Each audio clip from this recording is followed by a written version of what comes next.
Since we've got Board of Selectmen meeting September 16th. We've already had the pledge of allegiance. I move to approve the agenda as presented. Anybody else? Issued? Seeing none, all those in favor? Aye. Aye, opposed? Approval of the minutes. I move to approve the Board of Selectmen regular meeting minutes for September 2nd, 2025.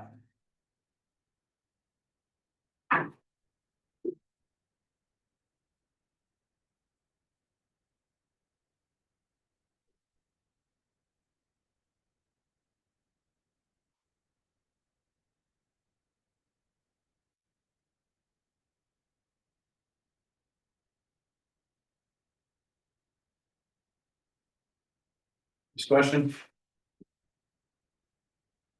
All those in favor? Aye. Oh, thank you. Audience of citizens. Anything that's not on the agenda, check with them. Seeing none, we'll move on.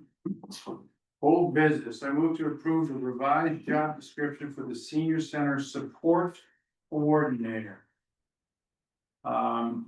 I'm gonna have Mark talk to this. It's a position that, a committee deals with and works on. So if you please, and then we have. I'm working with Judy Ortiz, who's been heading up a quarterly subcommittee of social service experts in our industry. And also attending has been Jeff Lewis, the fire chief, and sometimes other members of the fire department. Also Bernadette Daring, senior center director, and we had two positions that we were using as one, which was a transportation coordinator and a social service coordinator. The committee decided to combine into one support coordinator. You're gonna support any needs of seniors for the community as they arise. And that support coordinator mainly is helping set up transportation for those in need and also helping coordinate need of different social service. The things that we provide, like the food share and food pantry, also signing up for energy assistance or outsourcing to United Services for critical needs that we don't handle internally. Anything else, Judy? Well, I guess, we did a good job, I thought, of going over the job description at the committee. And we changed the job title a bit. And I think we added to this, the person should have at least 3 years of experience. You know, somebody who comes in and has had some training, they're gonna be independent doing this job, so need to have at least 3 years of experience to be able to do that successfully. And also ideally knowledge in SNAP, Medicare, Medicaid, access energy assistance, renters rebates, Operation Fuel, and have a serving safe certified certification approved. So. And that's, Judy, you're happy with this? yes, definitely. 36 hour, what is this? It's 35 hours total. All right, I know that Judy has worked in this field and has had a lot of good people on the committee that she works with Mark. If they're happy with it, then I'm happy with it. Any other discussion? It's been pretty comprehensive. Okay. All those in favor? Aye. Aye, opposed? None, thank you. No, I change. All right, I'm not making a motion right this second, let's talk about it. West Street Burial Ground Association. Maybe a year ago, I guess, came to us and talked about the town taking over the care and commitment to the West Street burial. At that time, we feel like it was something we wanted to take on. Who's gonna speak for you? I may not. Okay, why doesn't Why don't you tell us your name? Okay, I will. Thank you. My name is Sharon Ladd. I am the president of the West Street Burying Ground Association, and thank you for the opportunity to speak tonight. The West Street Burying Ground Association is looking to the future. The town of Columbia should have a cemetery in which the residents of the town can be buried. It is no longer feasible to depend on aging volunteers to manage the cemetery. Efforts have been made during the last year to recruit new, younger volunteers. The younger generation is not interested in this volunteer opportunity.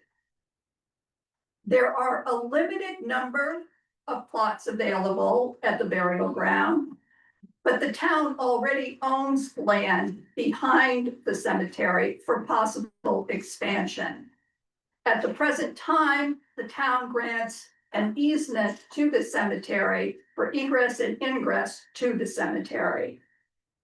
This proposal is a modification of the one previously provided, hopefully with more information that will be helpful to you. It is respectfully submitted with the full support of the West Street Burying Ground Association's officers and board of directors, which includes Sharon Ladd, Henry Beck, Judy Ortiz, Karen Lewis, Ann Dunnick, Karen Thompson, Scott Dunnick, Robert Hudd, Tom Peters, Tim Swanson, and Jay Tuttle. There are 3 cemeteries in the town of Columbia. The old yard next to the Catholic Church, which is an historic cemetery, is no longer used. And it's not active. It is maintained by the town. There is also the Center Cemetery across the street from the old library. That is run by a private association. It has a limited, even more limited plots than we have, and they wish to continue as an independent association. And then there's us. We inquired of what was happening in different towns. Andover has the Townsend Cemetery, which they are very proud, and it is run by the Andover Corporation, which sounds like an impressive title. On a closer examination, it was found that the Andover Corporation is made up of aging volunteers. The town is aware that this is not sustainable, and they will be watching carefully what Columbia does. In Hebron, there are 3 active cemeteries. One is run by the Episcopal Church, one is run by the Gilead Congregational Church, and the new Hebron Cemetery is run by Jim Celios, who is both sexton and treasurer. He tells us he is 77 years old. There used to be more members on the board, and they have passed away. And then there's Lebanon, that has numerous historic cemeteries that they manage, and they have 2 active cemeteries. They take the responsibility of their cemeteries very seriously. They have a cemetery commission, and they have a part-time sexton. And when the part-time sexton is on vacation, the Board of Selectmen the first selectman steps in. We're not suggesting this for you, Steve. I'm just saying, it sort of was interesting to me that they seem to be so involved in their cemeteries, but nevertheless, that's Lebanon. Lebanon seems to have it organized, have it together. So that is the research that we did about neighboring towns. I'm going to hand it over to Henry right now to talk about how this transfer would be done, especially to be talking about our finances. Good evening, everyone. when we first came, to talk to the selectmen, it was about 18 months ago. It was back in May, a couple of years ago, or April, and, we had put together a proposal and we just wanted to have the selectmen authorize continued study. And that's kind of where we are at tonight too. We're not asking for any approvals here but just support going forward, saying you're interested. And that could be tonight's meeting, or it could be a future meeting if you wanna take it under advisement, and do a little bit more study on the situation, but we have added more information. The last time we came around, we didn't have printed financial information, we just talked about it a little bit, but the financial information we put together here shows that the town could assume and take this over, and it wouldn't add anything to the tax roll because it can be self-supporting through fees and our perpetual care fund. The association or the cemetery has been run for years based on plot sales. And the money for the plot sales takes care of our operations and so forth. And we take $250 of each plot sale and put it into a perpetual care fund, and then other people make gifts to the perpetual care fund as well. In addition to plot sales, as we're starting to run out of plots and looking for other sources of revenue, we have burial fees. And so the burial fees cover the cost of grave digging, whether it be for cremains or a full crypt, and a little bit extra again to help with the administrative needs of the association in terms of getting ready for funerals, coordinating and so forth. And we also have a perpetual care fund that I can't, our total assets at the moment, which would end up in the perpetual care fund, are just shy of $350,000. And what we do with our perpetual care fund is we take a total return from it rather than just the dividends and interest. And the total return is allowed under state law and under the Prudent Investor Act, so you can kind of even out the flow over years based on good years and bad years in the market. And so we take a rolling 5-year average, and then we take 3% of that. That's a conservative number. Others take 4 or 5% from it. And so far, we haven't been needed to tap our perpetual care fund. So the funds keep rolling over and build the fund because we're getting enough money from the sale of plots and the burial fees to cover the expenses of the cemetery for the year, including the perpetual care of lawn mowing and so forth. Our perpetual care promises to those that buy plots and those that are in turn there are basically to keep it neat and clean. There's no perpetual care of taking care of the monuments themselves. They're gonna age with time, just the same way as they have aged in the old yard. And so the finances that we put together here shows you how we, what, for the last 5 years, how our income has exceeded our expenses, and then it shows you perpetual care proceeds that have been available over a number of years at 3% that we haven't taken, and they continue to roll.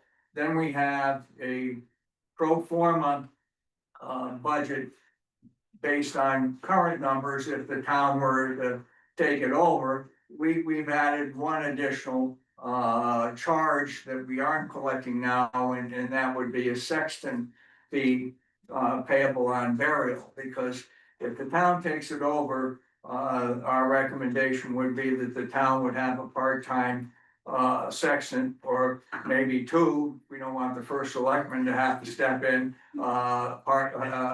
part-time, to handle, funerals and plot sales and to keep the records and so forth. And so we've added a modest fee there of $400. And if you look at page 7, you'll see that the total income from plot sales and perpetual care and burial fees and section fees are about $23,600, and expenses at current levels were be about 16,004. And if we continue to transfer money to the perpetual care fund from plot sales, you're still left with a $4,800 surplus on this. So there's a cushion for slippage at the time the town takes over, or if at some point the section costs more than the fees or what have you. This does not, however, include any of the, overhead that might be involved for the town board, town finances to, keep track of the money or what have you, but it is pretty well self-contained. The concept would be that the town would create a cemetery commission using the state statute. The state statute has requirements for the number and how they have to be staggered terms and so forth. And some of the present board of the West Street Burying Ground would be volunteered to be part of the first commission, so that there would be some continuity in the learning curve. We would certainly want new people to be done, and we found from talking, I believe it was with Lebanon, that they're having no trouble finding people who want to serve on the commission because of their people interested in history or have some kind of interest in the death and dying industry, so that they want the opportunity to be there and so forth. So I think we would anticipate that we would be able to populate a commission, and it would help hopefully lower the age curve of the people that we have that are presently doing the lion's share of the work. We did communicate with Mark and came up with a sexton charge, because we thought that $25 an hour for part-time sexton would work, and we were from our own work, we know it's about 200 hours a year, and so that's how we developed that particular number. And I can go into greater detail if there are any questions or whatever, but I would commend it to you to take time and look at. But hopefully it provides comfort on the fact that this is at the start tax neutral, and it also comes with a fund that will be created into an endowment for so that there is money generated every year for the mowing and the perpetual care scenarios. Attached to the second attachment to what was sent around is the term sheet for how this would come together. And it's a suggestion. This is quite similar to what was done the last time around. There's a few particular tweaks on it, but it covers all of the logistics you would think of. There would be a transfer agreement, a purchase and sale agreement. It's gonna come with encumbrances. It's not vacant land, so it's gonna come with the fact that lots of plots have already been sold and there are grave markers there and there are people buried there. We would create by statute the Burying Ground Commission or committee. We would suggest that the current rules be preserved because they meet the expectations of the people that have bought plots up there, but there would be flexibility for those to be changed over time. Certain contractual right expectations and grandfathering provisions based on the plots being sold, though, would be identified, so you would be able to know what to expect from people that may show up, 3 days later and said, I own this particular plot and grandfather died and we need to bury him. The perpetual care, all of our funds would be transferred to a professional care endowment that would be run by a private investment advisor that manages at least $1 billion. And our managers have done great in the time we've had them. It's increased by about a third. This year we earned about in a conservative investment approach, $30,000 return on $300,000, not all in growth stocks. And so it's been good.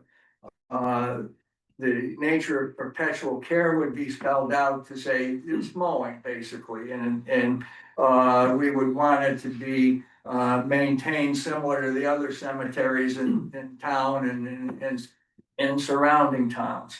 Type of thing, and so, there's nothing here that I don't think is extraordinary, and then we talk about a part-time employee or two for the section position, and the fact that the initial committee will include some people here at your wish. Nobody on this side is necessarily insisting that we do that, but we just see that as a smooth transition. And then, later on, I think the town needs to focus on the fact that the cemeteries in town are running out of space. But that's probably a 4 to 8 year type horizon to think about. And if you've got your cemetery commission in place, they can have that as one of their agenda items, assuming that it would remain of interest that townspeople should have a reasonable expectation that they could find a grave site in town. And so that kind of takes us through it, and what we're hoping to do this time around is well, obviously answer questions, but get your sufficient interest to say, let's continue to explore this together so that we can work with Mark to refine it and tweak the proposal or whatever, and have everybody have an understanding. At some point, though, because of the fact it involves creating a new commission and involves getting land and so forth, it's going to need to go to a town meeting. And we're also need to take the final thing back to the members of the association and get their blessing. So the hope would be we could get to a term sheet that was rather specific, so that we could go and get those approvals before a lot of time is spent drafting deeds and documents that would hang in the wind if the thing is not, if the assumption is not approved. And then if it is approved, then it could be documented based on the term sheet to the satisfaction of the selectmen, and the matter could be closed.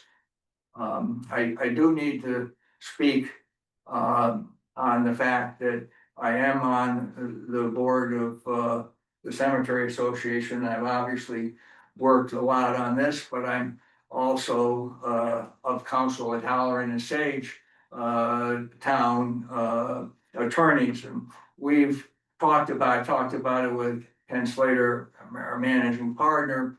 And the view at the moment is clients always have the final say, obviously, is that if this were to proceed through the study phase, it was being approached on a confrontational, non-contentious basis and exploratory. At the time that it goes up for approval, if or at any point in time, anybody wishes to have independent counsel, they can have independent counsel. And after it goes through to the approval, we would send you a formal letter saying, now that we're in the documentation stage, please know that, you know, Halloran and Sage has played this role, and both parties could continue or have separate counsel at that time if they wish. And so that's, you know, how we feel it professionally and ethically could be handled, if that's satisfactory to the town and is satisfactory to the board of the association. Did you want to say something else? No. I just wanted to add one more thing, that is what I started with. That's not a legal question. When I said that the town of Columbia should have a cemetery in which its residents can be buried. And I think most residents think they do. I think that they would be surprised to know that that might not be the case. And why would they think about it? There are 2 cemeteries in town. And as a matter of fact, there was a rumor going around that the Center Cemetery was out of space. So I called Rich Williams and he said, I don't know where that rumor started, but I only have between 15 and 20 plots and they're not together. And some people really want, you know, 6 people in their family and they want, and so he said, so I was referring them to Ann. And I said, well, that is maybe is where the rumor started, that you were out of space. But the fact is, the space is not limited, and the question does remain, shouldn't the residents of Columbia have a place to be buried? I think the answer is yes, but that's what I'm laying out there. So I went on GIS, so I could see the plots we were talking about, see, and there is the town land behind it.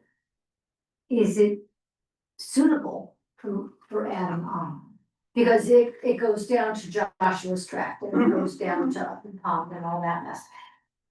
And I walk that a lot and it's steep, but I don't know, I never go up to the top because I don't, I have my loop that I do. I never go up on top of the hill. And so I'm just wondering where the back of the cemetery is there suitable land for burial? Because it's 43 plots, can't be long, what is that? Another 8 years. Yeah, well, that's what we're saying. Right. That's what we're saying. And I don't know what kind of feasible study has been done about that property. The only thing I know is that the town of Columbia owns it, Right. the property behind it. And I was just wondering if anybody had actually looked at it to see if it was diggable. Built there are green barriers, which is how I want to be buried. So Well, that's of course the latest thing. I've been wanting that for 10 years. Look, can I ask some real basic questions? What time of the year do you open up? We open up on April 1st, I believe, and Ann, correct me if I'm wrong, but we made that determination a few years ago because having people have access and do funerals in the winter time was running into ice and snow problems and also backing into other monuments and so forth. April 1st. Thank you. When does it close? Ann? December 30th. December 31st, Well, that's the last day. last day, so. January February, March, to so March. 9 months. It's open 9 months. Yeah. Okay. So, 9 months. it's fair to say, Steve, though, that if there's no snow on the ground, you can visit a grave during the winter time, you just can't have burials. Yeah, I understand. And the hours of care for, how long, who does your lawn mowing now, or your care up there? Chris Griffin, And he charges you how much? $4,000 to mow it for all year, 4,300 or 4,350, 4,200. for mowing and weed whacking? Yeah. Really? well, he gives us a good price Mhm. because he has family there, so he considers it sort of a personal thing. He underbid on purpose. Excuse me? Chris underbid on purpose because his family's buried there and it was important that Just, I'm sorry, you have to give us your name just for the. Aaron Thompson, All right, so that's good, but he does a Okay. great job. okay. Um. And right now you have 43 plots remaining. But some of those could be, cremation, reburials or, There are some that may only be cremains, and our sexton can speak to that specifically, but the regular ones can have a casket in it and then have 4 cremains on top of it, if that's what the family decides. So each plot can now handle 5 remains as Okay. opposed to just 1.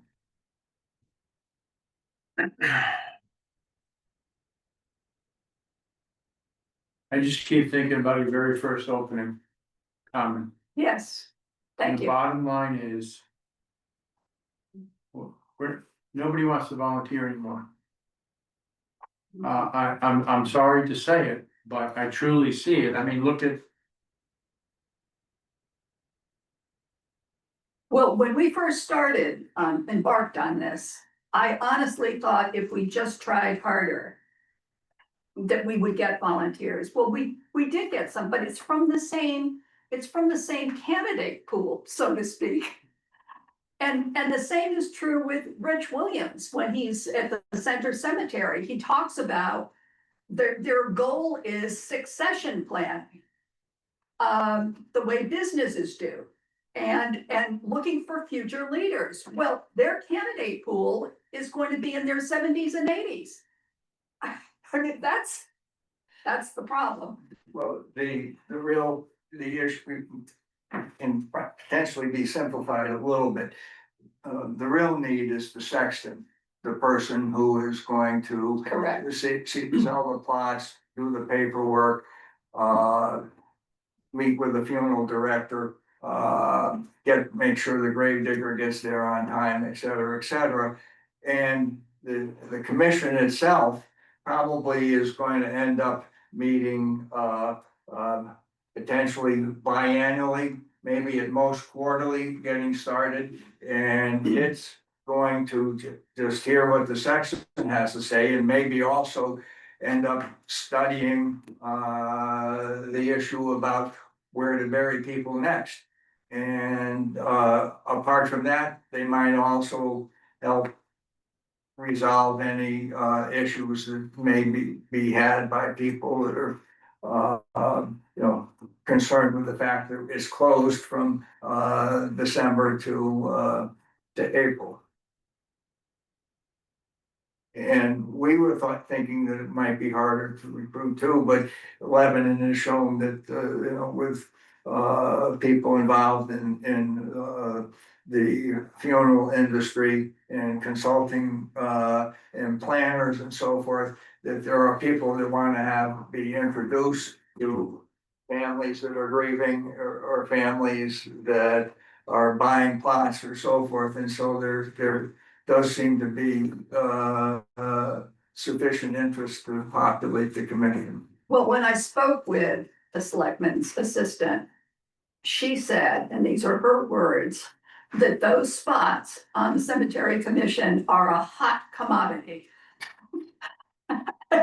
And she said, and we never have any trouble filling them. I agree with Henry. The issue is really the sexton, but again, they hired somebody who was retired from another industry. He likes working with people and really enjoys what he does.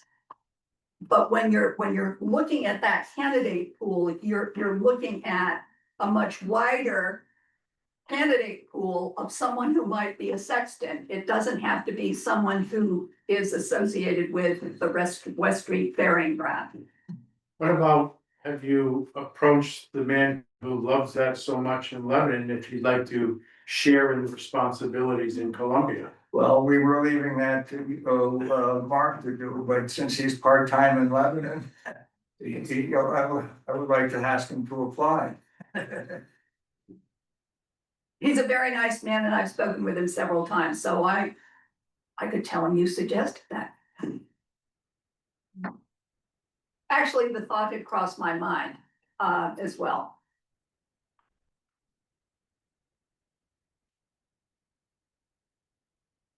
Yes, sir. Thank you, sir. Name. Respectfully, and Name for me, please. John John? Hires. Fine. Ma'am, sir, thank you for your service to the town. I have to be honest with you, I had to go out of my way to look for ways to volunteer in this town. I don't know if truly it's a volunteer problem or a communication issue. If you're younger than, you're about my age, did you hear that we needed volunteers? I haven't been vaguely aware that there is both labor and space needed for cemetery, but you are correct that in town, there's not widely advertised opportunities to volunteer for the town. And I'm pretty good with the internet and marketing. I'll help you if you need some help volunteering. If that's the tipping point between keeping it as a committee. No, we're talking about a sexton. No, well, we're also talking about turning over No. operations to town. That is the key position. I get it. When I said that the younger generation is not interested in this volunteer opportunity, what I meant specifically was volunteering to be a sexton of a country cemetery. Okay, again, That yes, ma'am. is what I meant. we can't read your mind. Well, I'm sorry, Okay, I thought that was clear. we're gonna keep it real nice here. Everybody turn around, say hello to each other. I understand what you're saying. And I certainly understand what you're saying. So, I mean, if you have, John, and you look different to me without uniform, it was good to see you. Yeah. I know we talked on the platform out there, I get it. And there are probably more than one of you in town or people like you. However, that's for another time. So we're talking about this right here. Afterwards, please. Have your conversation and maybe you can help them out, become a part-time sexton or an assistant sexton or something like that, great. So. You know, I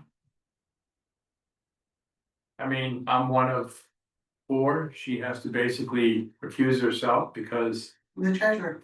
she's the treasurer, so now you have three other people to talk about. I mean, I kind of understand what it's gonna take for the town to take over.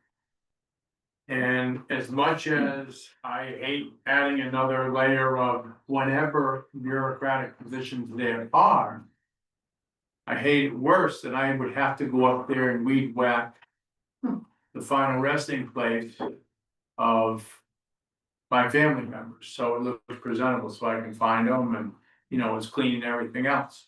But, you know, I'll open it to the other members of the board of selectmen, see if they have questions. Could I add one more point? One of the other things is, propitious about the present time is the fact that we're financially healthy. And we have the ability to turn it over, as we said, so without taxing the town. At the time that the cemetery is filled, we haven't, all the plots are sold, we lose that as the source of revenue, so we're gonna be more financially strapped, we'd have to add additional fees. People will continue to be buried there because there are lots of plots that have been sold, but nobody's there yet. But that's gonna end up dissipating over 15 or 20 years. And then we're getting closer and closer to being an old yard situation. And so do you wanna take it over, while you've got the resources to keep it going all the time, or do you wanna take it over? Let me ask you a question. How many plots are sold but not yet utilized? Ooh, I honestly cannot answer that. Well, you take a guess. There are, I know of two. I know of two. Um, I would say. I know of several. But the, Okay. but they're all hundred people that are older than 50. A lot. You've got. Because. Partway through. Our history. We decided that we're running out of space. And B, cremations are. Becoming more frequent than casket burials. And so, at some point, we voted that we could put up to 4 cremains on top of the casket. It was pretty cut and dry when everything was casket. One casket, one plot. No, but now what's happening is, grandma and grandpa are there. Oh, but then you can put the grandchildren on top of them, Yeah, I understand. things like that. So there are many, many more. You know, and it's difficult to count, but there are a lot of people yet to be buried. How old is it? How long has it been up? The cemetery? Yeah. So 1799. Oh, wow. That's old. Yeah, that's the front yard, Yes. Yes, very small, yes. That's the, because the back of it is the back section relatively was dirty. purchased in 1966. So it took 200 years to fill the front section. And it has taken 60, it'll probably take 80 years to, not even 80. It'll probably take 65 or 70 years to sell all the lots in that from 66. Right, with. Okay. Questions, thoughts? Yeah, in your opinion, what's the viability of that farm property behind the cemetery for cemetery use? The part that is an easement is utilized. Whenever you run a cemetery, you must have a place to put dirt. It's simple physics. You dig a hole, you put something in it. You can't put all the dirt back there. So that is where we pile the dirt. We also have a landscape flagpole and few benches. But that's like the maintenance area of the cemetery.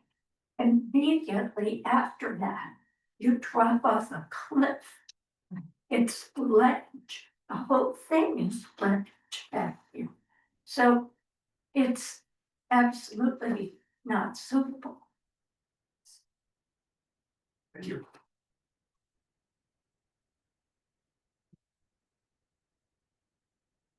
Chris, you had a question? Yeah, so.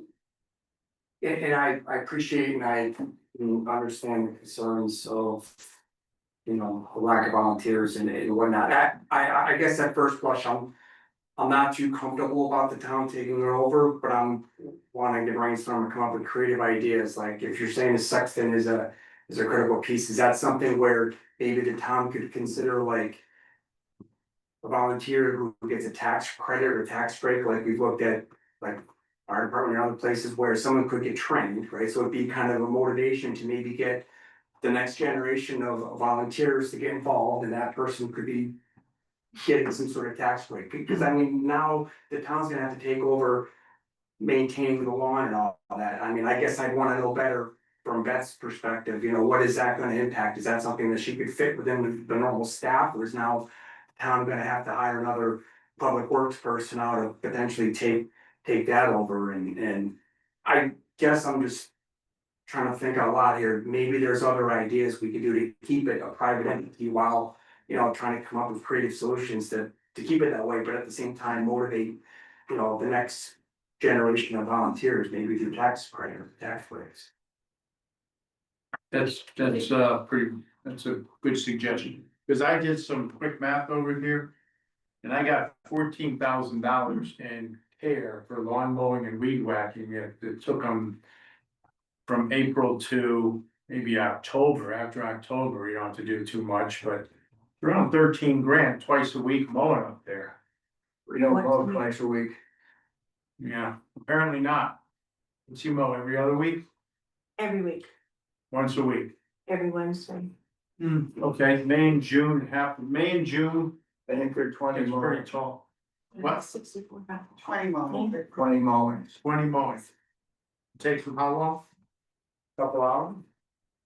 Yeah, Oh, 4 hours, maybe 3 hours. really? Yeah, 3 guys. 3 guys.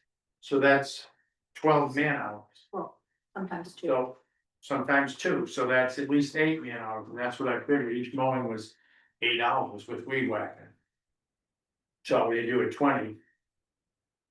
Oh, okay. There's enough money in the, you know, the perpetual care fund to pay for that, to hire somebody for quite a long time. So it wouldn't be the town that would have to fund to pay for the care.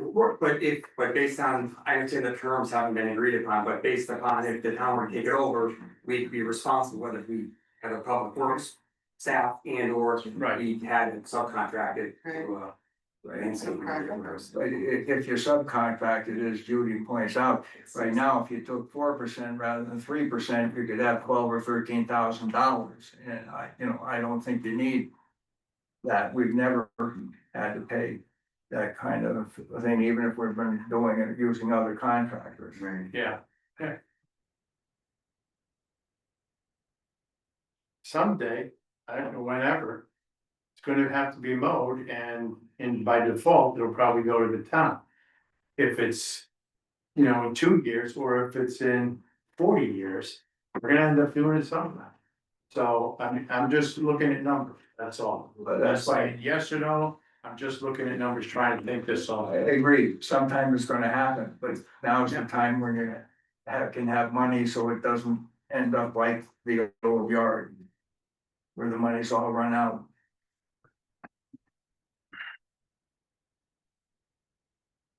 But like but like the old yard. You don't pay for repair or cleaning of any headstones or anything, you pay for mowing. Weed whacking, I would imagine, and maybe occasional plowing. Well, we pay for, No, there's some trees. And occasionally, there are wrought iron fence that needs to be painted. We keep maintain the driveways. We're presently having crack sealed. we got a drainage problem up there, I remember that from Yeah. 18 months ago, a little bit of drainage problem, right? Cracks the driveway through. You pay for trees, branches that come down, trees, all that. Wow.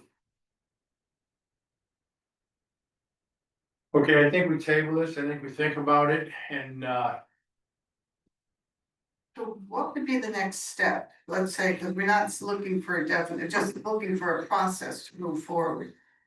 So the what? next step, unfortunately, is to have a election in November and get 2 people that are gonna be sitting there, that are gonna be able to make a decision on this, cause I don't think we're making a decision in a month and a half. You know, it's kind of difficult, it's a tough time of year to bring this before the board when there's 2 seats up for Right, new, because they're not running again. It's, No, that's fair enough, and but we wanna just start a dialogue, so Yeah. if there are questions that we can answer for.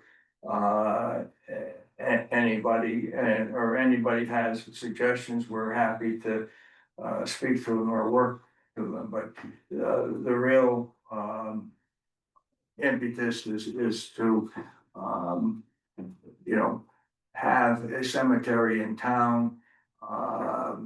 And have a cemetery commission so that there can be, an ongoing cemetery in town. If there's a cemetery commission, rather than strap them with cemeteries that have no money, here's an opportunity to have some money. right. Before it's run out, and so those are the thoughts, and, we would like to be responsible as our, public duty as we're the current stewards of, the cemetery, to have it be transitioned and turned over where it's being done, in a favorable fashion as opposed to, as a result of financial failure. sure, When I was first selectman of East Haddam, I inherited overnight 14 cemeteries with $2,000 in their fund to run them. The Congregational Church still has an active cemetery, the Jewish cemetery is still active, and the Catholic cemetery is still active. But 14 older cemeteries, just like our old yard, imagine inheriting 14 old yards overnight with no funds to run them. So that was a shock. And they required a lot of maintenance because they pretty much started to overgrow back into nature, many of them. And a lot of the history was lost. They weren't as well recorded because the cemetery committee had dissolved. Now it's a more active committee, they're reestablishing everything, and I think they restore at least 1 cemetery a year as a goal. But it's what can happen if So what did you do? we started a new committee and started rebuilding the cemetery. Wow, So it was not easy, and unfortunately, it comes to shock when you find out that their funds are gone. well, that's very interesting input, Mark. I don't want to be loud. Can't that poorly. you didn't state your name either, so, okay. Thank you. Listen, I appreciate you coming in, okay? I have a vested interest up there. I have plots up there, and family with plots up there. I get it. The old yard is taking years to bring that, no pun intended, back to life, or, bring the history out and everything else. I see people stop there and then take a look, and some people walk through there and stuff. I think there are solutions out there. Certainly, Mr. Pyers, I applaud him. Every time I see him, he talks about doing some volunteering, and I will tell you, he delivers. I hear a lot about him helping out and delivering, and there's other people out there. There's not a lot of them, but there's other people out there. So let's take a look at that. But I understand the situation here. Again, it's sooner or later, but it's gonna be sometime. It's gonna be sometime, and I would like to acknowledge, one person, Greg Stryker. I was who's just one of about, thank you. our volunteers in town, and he has, helped us get our system computerized and running well. And, so we do look for those types of people, and they have been helpful. They're great on one-off situations. Long-term, I really think we need to be talking about having to hire somebody. And, we can look into that and increase the fees and so forth, but still, we're gonna run out of space, and that's when it starts to, go down the wrong way. On start. yeah, I understand that. I think you're gonna have to come back here and probably present again, and in time. Okay, Happy to do it after the election, that'd be fine. all right, Can you give us a sense on the basis of what's been discussed here tonight of the kinds of things that you would be interested in to hear more about? Or is it simply, well, I the can't, two only, good people? I think you would have to ask individually. Mhm. And I think, at this point in time, there's two people that probably, since we're not voting on it. Unless they have a desire to hear about more, Has anything been looked into, like doing a columbarium or something to increase the available space there? Maybe follow what you were saying, so. A columbarium, you know, where you either have the walls of boxes or is any thought been there's a nice one in Glastonbury, across from the Glastonbury's, I mean, that's how they do it in Italy. Everybody's in a box. We could kind of maintain the country cemetery, yeah, look.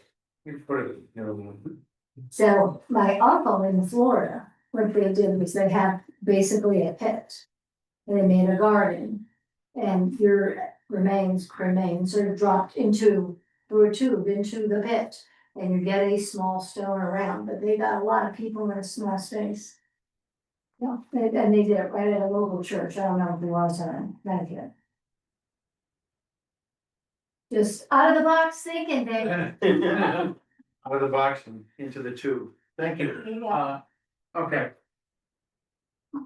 Henry, do me a favor, stay in touch with the office over here after Yeah. November, and we'll talk some about it, but. I gotta tell you, I remember the comments from 18 months ago, and. It may be a tough sell, you know, I'm not sure any of this other information is. You know, swaying people, but. Talk to me after the election. Okay, we will do that. Yeah, thank you. Thank you. Thank you all. Okay, new business. Discussion for the need for a 30,000 gallon cistern for the Columbia Fire Department. So I had a nice meeting with the chief last week, very pleasant. Answering my ideas, telling me what's going on with the fire department, the members over there. Always planning for today, the present, and also for the future. And in the end, he said to me, we're gonna need a 30,000 gallon cistern underneath the driveway or over in that location. Because we don't have enough water access areas to load pumpers or tankers to get to all parts of town in an effective manner. So they need to have a cistern up there to fill their tankers. And have a place in the center of town to fill tankers and then, you know, deploy them out there or keep them at the ready. Chief, you wanna talk to us about it a little bit? I'm actually gonna refer to Mike Lester, fire marshal, he's also a lieutenant of mine that I've asked him to undertake this project. You're up. Well, as we all know, before you start a project, you gotta get engineering. And proposal I brought to Mark the other day was for town engineering, come up with a plan, working with Earth Dynamics out of Coventry to come up with a price for the project. It's gonna go between the apron and Mrs. Scaff's house, now it's a, what's her first name, Griffith's house.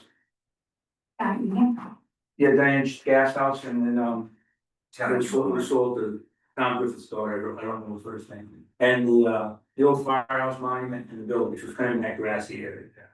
You own all that? Yes. Fire You, department? you. Well, you know what I mean. Yeah, the fire department owns, yeah, and the stone wall, yeah, we own the stone wall. Town does. So, ISO recognizes 30,000 gallons as a good number for gallonage to give you possibly reduce your insurance rate for your ISO. So that's why we picked that number, that's the number, you can go bigger, but then you're just talking about. But the proposal from town engineering out of Lumac is $15,500 to engineer this system, which will be filled from, rain runoff from the roof of the building. Fire department was, approved to pick up that $15,500 to come up with the engineering costs. And then from there, we'll get a plan and we'll get some more costs on how much things would be, and then we have to address that at that time. But tonight, basically, we're looking for approval from the board of selectmen to go forward with getting engineering done, paid for by the fire department, to proceed down the road at some point to put this in, because there are several ponds in the center of town, but we all know what the lake does. These small ponds do the exact same thing. They're all getting overgrown with algae. We can't get access to them. The volunteerism is down, and the maintenance of these ponds to make sure that the strainer end is clear, in the water is clear. We have to go around, have to blow them out with a pumper truck, and we're just opening up for that day. But then you don't know what's gonna happen over the next time we get there. You know, this would be clean water, that would be able to use it for, filling trucks, we come back for a call late at night. Currently now, we do go to Willimantic once in a while, but that takes time. For hose testing, which we have to get done annually, all our hoses can be tested annually, so this would be used, that would be used for that. Could be used for training, and if there was a fire in the center of town, we'd have a reliable water source. That what happens in the country setting, as we have with the no city water. We'll get there, we'll use our tank water that we have on the trucks, our mutual aid will come in, and we'll knock things down. Then we'll run our water. And then the fire will be going, and then the trucks will come back to more water from more location going to fill up, and the fire will go back down. And then we'll run our water. But hopefully this 30,000 gallons will give us, what we have on wheels, our mutual aid, and that 30,000 gallons will give us the, water we need to keep it at bay. And in the center of town, we have a lot of older homes that were built, when the town was established, and we have town hall, we have several churches, the landmark, some buildings that we don't wanna lose completely, so. That's where we're at. We're also doing other projects in town, with the public works, we're gonna be doing a dry hydrant at Town Snow Road, we're gonna do the bridge. That's in the engineering stages of that. We're gonna be doing one at the Pine Street. We do that bridge over at, well, number 140, 40, 41, somewhere around there, the number, 31, whatever it is, like that, yeah, Gifford's Brook, and we've done one on, Parker Bridge Road, and we're gonna be doing one on Flanders Road. Those are both located in Calgary, because of the related river, we're working with Calgary to get those installed. So we're trying to increase our water supply on water that's moving, there's in brooks and rivers, because the algae doesn't grow there, and we just have another concern now. Any questions? I have a question. Just, so you fill that with 30,000 gallons of water. You do some training, fill your trucks. We have a 3-month drought, no rain. You have a couple of fires. You got a secondary way to fill that thing? What we have, we could Pump over the lake and. We could haul it with our tank truck, our 3,000 gallon tanker, we could get our mutual aid companies to help us do that. The initial fill will probably have to happen that way. Bolton put in I think it was a 30 or 35,000 gallon tank years ago, and we assisted them. We did like 2 or 3 runs on the evening. We've had, Hebron has a 3,000 gallon, Bolton has one, Andover has one, we have one. 30,000 gallons? 3,000, excuse me. 3,000. 3,000 gallon tank. Oh, yeah. Yeah, tank. So, some Coventry has one too, so we're surrounded fairly well, but unfortunately, it takes time for those pieces to get here, and, we had that barn fire on Christmas Eve last year up on Pine Street, and you didn't know what, we do it all, we call people, I think Glastonbury, Marlboro. We just, it was a barn that was built back in the 1800s, and it was gone, we just didn't have enough water, and there's a pond at the bottom of the hill, that is overgrown, and the water coming out of there is. What's the price for 30,000 gallon cistern? Well. I don't wanna put a price out there, because I'm not sure if we'll get that right, yeah. With the engineering, When the engineering comes in, but I'm sure it's gonna be 6 figure, just over 6 figures, $100,000. little six figures or nice? Well, not 9, but maybe 1. Is this big enough for what we need? No. It's a start, it's a start. I mean, we have ordinance in town where if the 3 homes are going in a subdivision, then they have to put in a 15,000 gallon. System that has been done on 66. 66 up by your house, yep, up Sunrise Drive, there's one over on Woodwood Road. And there's one on there's one on 66 up top by the old farm, and then there's one on 100 Street. Do you keep those still? Yeah. Yes. Yeah. But they're not, it's not cheap, nothing, today is cheap, as we all know, nothing is cheap. But, Chief? I'd just like to add, I wanna thank Mike for all of his hard work with these dry hydrant projects we have in town and keep looking for water sources. But he brought up a great point about these ponds. This town's got beautiful ponds in them. They were beautiful in the spring. We haven't had a lot of rain. And now that you go by them, you can't see anything because they're all grown over and the water is, you can walk through them now. And that is the problem when we need water, so we would be making long runs to the lake. And it's a big loop to come all the way back and around, run these big loops. And it's trying to find, putting water sources where Sunrise Drive, that nice tank, it's 10,000 gallons, it's 3 Phillips. So 3 Phillips plus the 3,000 we're coming in with, hopefully, if we can get a great knock on it and save something. But if we don't have water, it's a long run. And you can't, in the conversation me and you had, Steve, we can't guarantee we're gonna get help coming in. We ask for it, but everyone's in the same predicament and the same problem. So it's setting ourselves up to be self-sufficient in case of something happening, so. Mike, what are you looking for tonight? approval for us to proceed with the engineering, part of the phase of the project. That you'll allow us to put this tank, we don't want to spend $15,000, and then you guys say, no, you're not, you can't put the tank in there, so we're looking for the approval for the tank to be installed. And then we'll go from there and see what happens. All those in favor of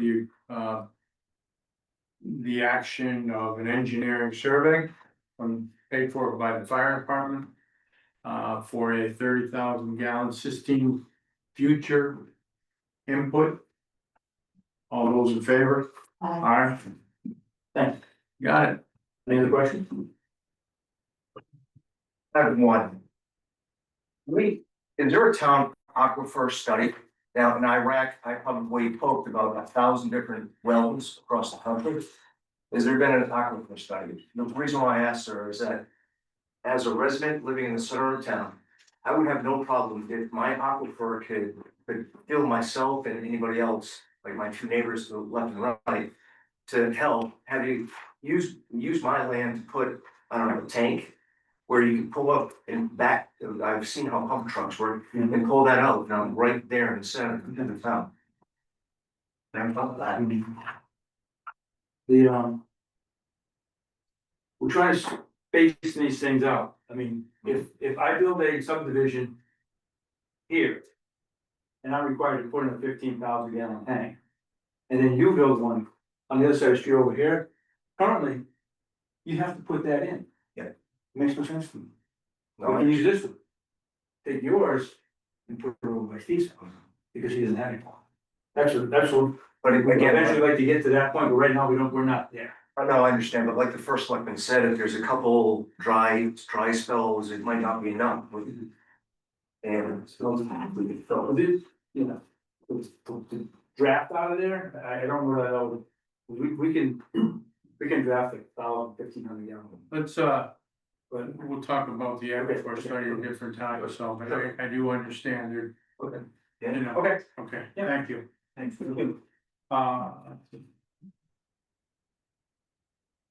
I mean, did we get Did we get any idea what the sound? We do. Okay, let me look at it first. What's it under? It's under six, it's under new business, 6.2. All right. The RTC has, I got a problem with that. All right, I move to approve the request for the public and town committee to sell T-shirts as presented. And want to sell them at the transfer station. Anybody got a problem with this design? This doesn't say Republican, makes it look like it's sponsored by the town and they're Republican. Is that a problem? I would think they would wanna put something on it that says RTC. No, not the town seal, Red. Huh? It's red. it's red. Yes, so that's Republican. I just think it shouldn't have the town seal and it should say RTC.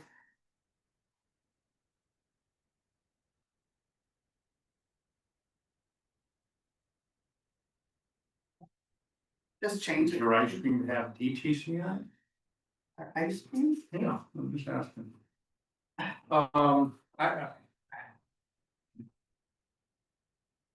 Okay, well, that's your thoughts. I kind of like this. As long as when they're What? selling it, they have a sign that says, you know, or that it's known that it's through the, it's a fundraiser, I would assume, for the. But it make, I guess I'm concerned is it's got the seal on it. So it makes it looks like it's from the town, that's, you know. And the Republicans are selling it, I don't know, I don't think it's appropriate.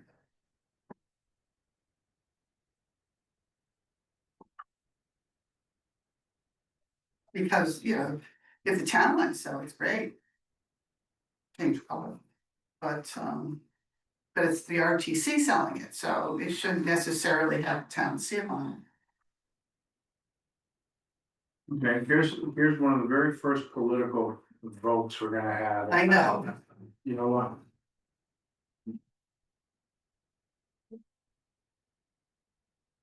I really don't need this divide type of thing. Call the question.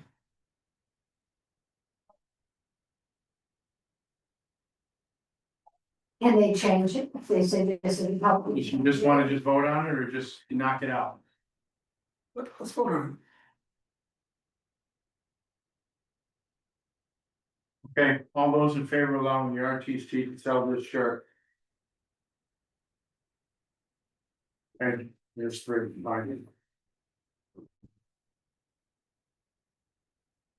Judy. Do the blue version, No. please.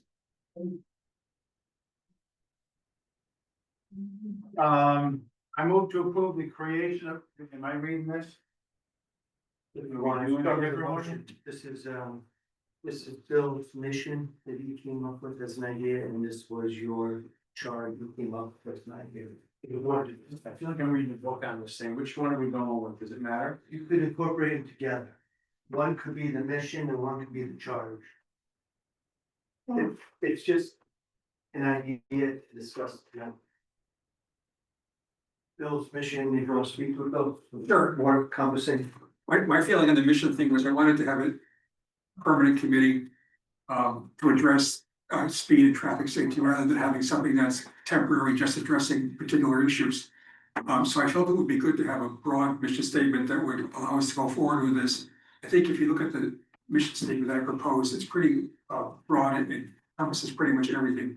Traffic concerns, speed management, roadway improvements, and we've talked about all these different things in terms of speed bumps, but I felt that it would be helpful to incorporate that in whatever we decide to go forward with. Okay, and then, I just wrote some stuff from the Speed and Traffic Safety Committee. That's the other one, and the purpose charge is conduct an in-depth study of speed and traffic safety analysis of Columbia Road and highways. To include but not limited to, there's a list there.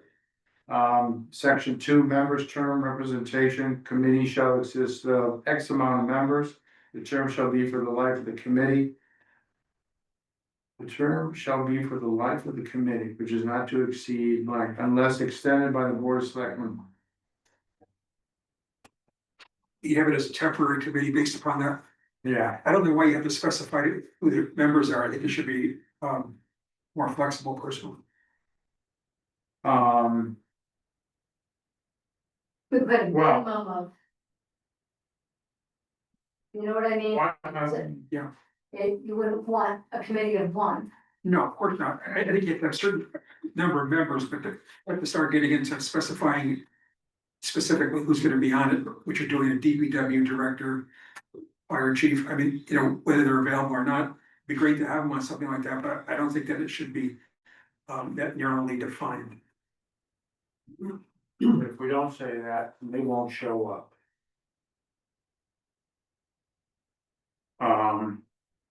And citizens to be determined, or as many as they want.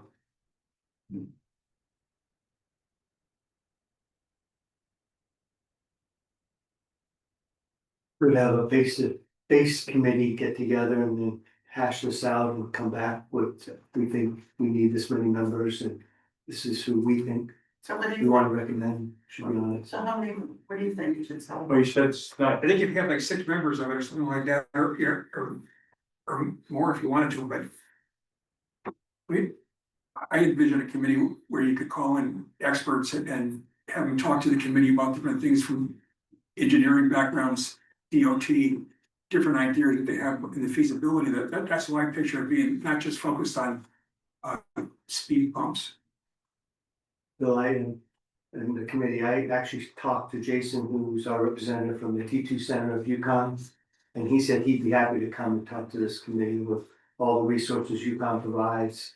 But when I was on the youth services committee, we also had brought in speakers from various areas and different specialties, and it was great. You can come in there, and they'll, you know, so I just want to keep an open-ended thing. I think every community is gonna have a constant problem with speed and traffic safety. It's not something that's gonna be temporary. Right. And I also think that you have to consider some of the potential problems that are down the road, like, you know, thank God we don't have it right now, but we have issues with the street takeovers, and they passed recent legislation about how to deal with that, so those issues could potentially appear in the future, and I just want to have something in place to address those. Yeah, we could have the Monopond State Park takeover, ATVs come out of nowhere and start destroying. okay, why don't we stop throwing out ideas out there, because somebody's next thing you know, wow, that sounds good. Well, it's only Kristen who's listening. Okay. So I like the mission statement, it's fine, it's good.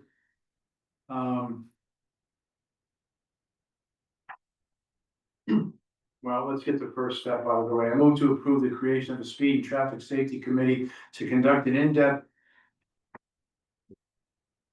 Continuing to conduct an in-depth speed and traffic safety analysis.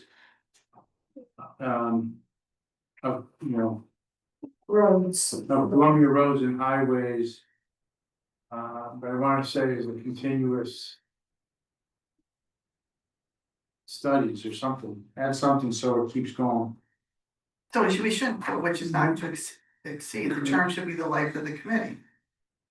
That would be if it's a temporary committee. Yeah. I think you got to stagger terms like we do for a regular committee. If it's a temporary, now you do it for the body of the committee, but I think you want it. It's a permanent committee, you gotta have terms. So I move to approve the creation, let me belay my last, I move to approve the creation of a permanent speed and traffic safety committee. Conduct ongoing in-depth speed and traffic safety analysis of Columbia's roads and highways. Okay? Any discussion? All those in favor? Aye.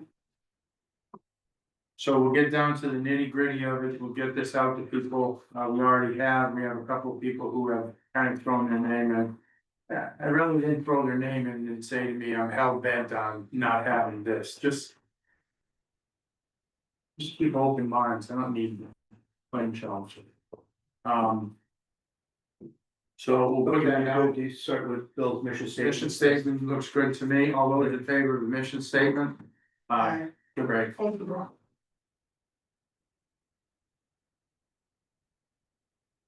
So the Tabor family has donated the gift of doggy bag stations for rec parks. Four of them. That is the place where you can get a bag, pick up after your dog and deposit it and walk the town park. In the waste, And who collects it? we collect them every Friday. Who's we? DPW. DPW. Talk to Beth about this? Yes, Fine. and DPW said they'd help install Okay, and then who pays for the bag? them. That will be an ongoing expense of the rec department afterward. Well, I gotta tell you. Most people bring their own, but I kinda like those up there. You vote as you wish. I approve. Great. Okay, vote as you wish. I approve the gift of doggy bag stations from the Tabor family at Red Park. There's 4. Any more discussion? All those in favor? Opposed? None. Every dog owner. Nothing with the lake. Appointments, I move to appoint Frank Gifford to the Lake Management Advisory Committee. Present. You've been through those meetings? You like coffee? Oh, good, you're here and you've been to the meetings, so you know what you're volunteering for. Bless you. And Frank has, Of your own free will. he has experience in the Bantam Lake Protection Association, where he used to. Okay. Anybody have questions for Frank? All those in favor? Aye. Thank you, Frankie. Thank you very much. How'd you learn about the spot open? I'm sorry, How did you learn about the vacancy? Is there a vacancy?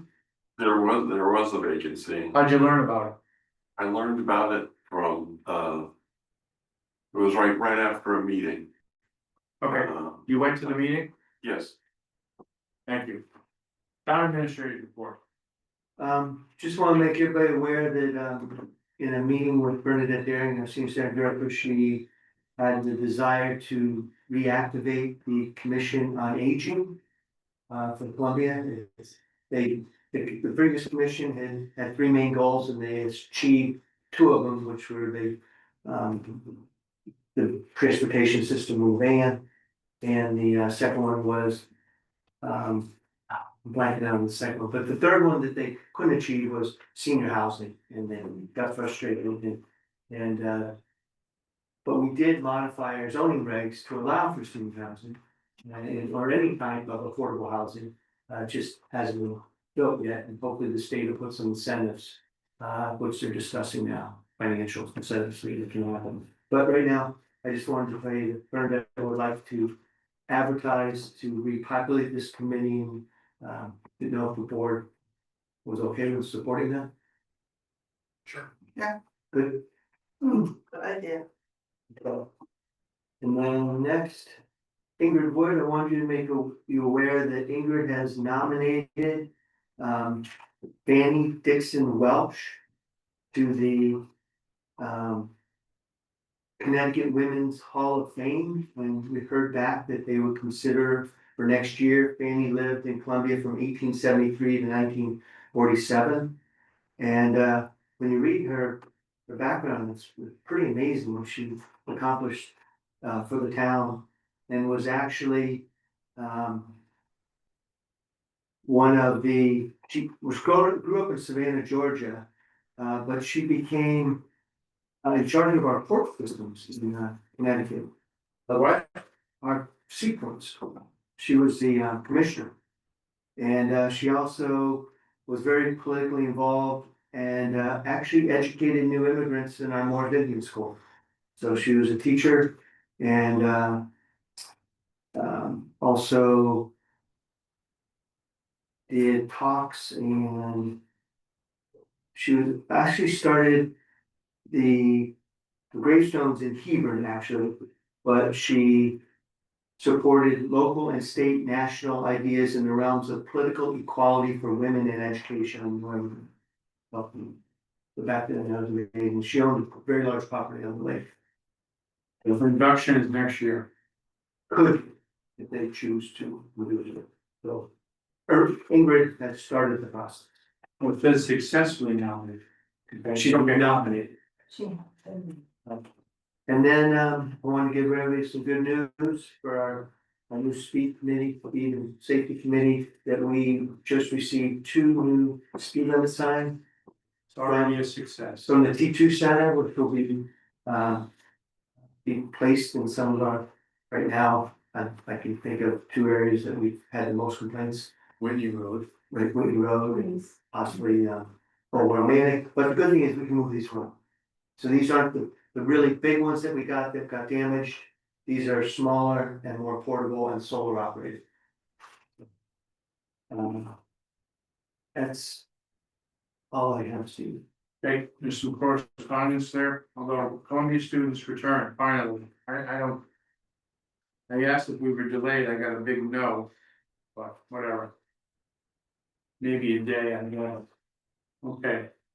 No transfers? Refund. Yes. I move to approve refunds in the amount of $6,256.45. One of them was a big overpay, snafu from a bank, that's 5,200 of it, so.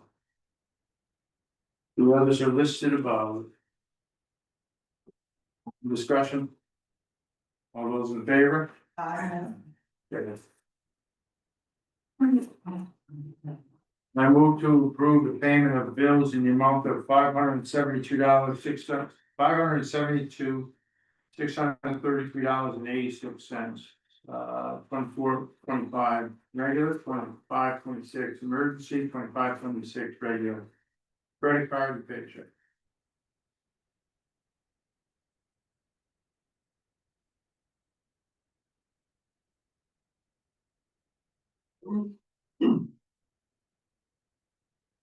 Electrical switchgear for the school.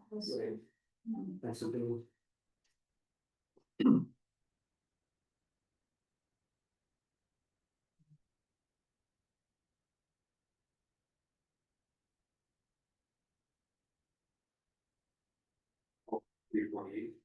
Well, 348 is the, there's, well, it's, I mean, there's no waiting for the. I mean, so it's still dollars. But not the entire switch gears there.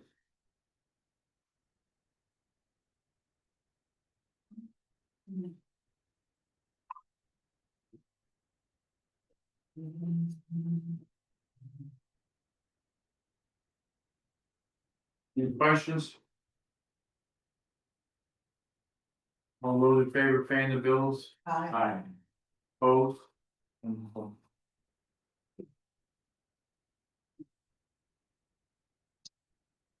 Let's see. Audience of citizens. Yes, sir. Nick Ferris, 281 Route 66. Give us your last name again. Nick Ferris, 281 Route 66. We're talking cemeteries, a topic I know virtually nothing about. But one thing to keep in mind is we think of cemeteries, we throw around years like 1799. We think cemeteries and how they operate hasn't really changed much in hundreds of years.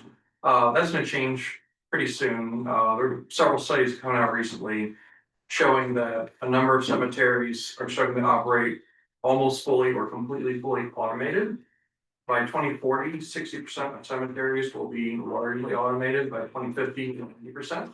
That means groundskeeping, grave deep digging, placement of headstones, everything like that. So when you're thinking perpetual care for cemeteries, technology is going to change how cemeteries work in the next 20 or 30 years. So just a fun thing to throw out there. Thank you. Sounds like a voluntary. Anybody else? Board member comments. You said, So I drove to Warwick, Rhode Island to deliver something on Friday. When I got back in my truck, there was a lantern fly on my windshield. Did a little research and then come up in a way. along the eastern seaboard. Merrill's. So if you see a lantern fly, and you'll know it, it looks the size of a gypsy moth, but it has this underneath that's red. Kill it, step on it, smash it. I smashed that one. It didn't make it very long after I saw it, but just, people need to know, just kill them, just put them in some soapy water, kill them, suck them up with a vacuum. Please just, they eat everything. They're gonna invest us. Or They're gonna make gypsy moths, they can make gypsy moth look like a joke. and they kill like 5 other trees that haven't started Oh out my yet. gosh. So Yeah, we'll no, add to our. It's just so distressing. I was shocked to see it. I was surprised. I think Delaware and Maryland are getting big right now. What are they doing about it? Nothing you do, I think they have to, So years ago, there's something going on. There's a woman entomologist who saw a bunch dead because there was an overpopulation in Pennsylvania. And she took some scrapings of the bunch that were dead, and there is a fungus naturally occurring. So all you can do is pray, but in the meantime, you see them smush them and do some research. The egg casings are, you just gotta look where they're gonna be. I think they're in stone walls, just like gypsy moths. They go on the lower trunks, so you can scrape them off, you see them. So, Thank you, but thank you. might consider have Jen put something on the website on, so people know what's going on. oh, okay. You know what I mean? I'm sure Deep has something going. Chris? Judy? Nothing, Bill? You wanna bring it back with it here? Yeah. I don't know, next year starts the 250th anniversary of this country. We've talked about that as a committee. You're just heading up the committee. I'm helping out with floats and stuff. But I'm kind of throwing out an idea that we have. Columbia celebrates the start of the 250th year. With the Board of Selectmen gala. Gal? That sounds. Yeah, a gala. A gal? Yeah, I don't want a hoedown, I want a gala. What are your thoughts, Tom? All right. Sometime maybe end of January, get the year rolling. Sounds good. Yeah, Right. Better see you there. that'd be fun. I can be going as guest. Yeah, all right. I'm gonna hopefully start putting it together because there's a lot of things that the board, the committee is talking about, scheduling out different parts of the year, doing different things in town and, you know, the middle of it will be our 4th of July parade and hopefully something up at Rec Park, but I think we can set the tone. Yeah, So, well, I'll give you more on it. there's nothing planned for anything. No. Okay. Other than that, thank you all for attending tonight. Hanging in there. That's it. So. We have an executive session? No. So really, That was the case with me. so at this time, I make a motion to adjourn at 8. Oh, wait a minute.